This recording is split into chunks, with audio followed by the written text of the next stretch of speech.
Diplomat Hotel.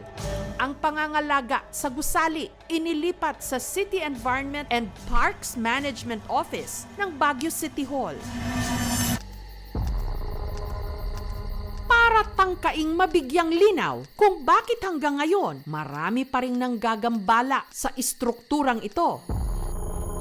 May nakatakdang mag-solo check-in sa Diplomat Hotel.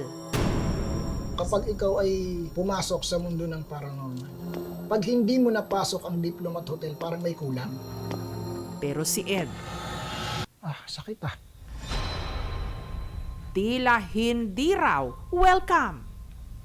Parang nagulat. Bigat. May humihinga. Narinig niya.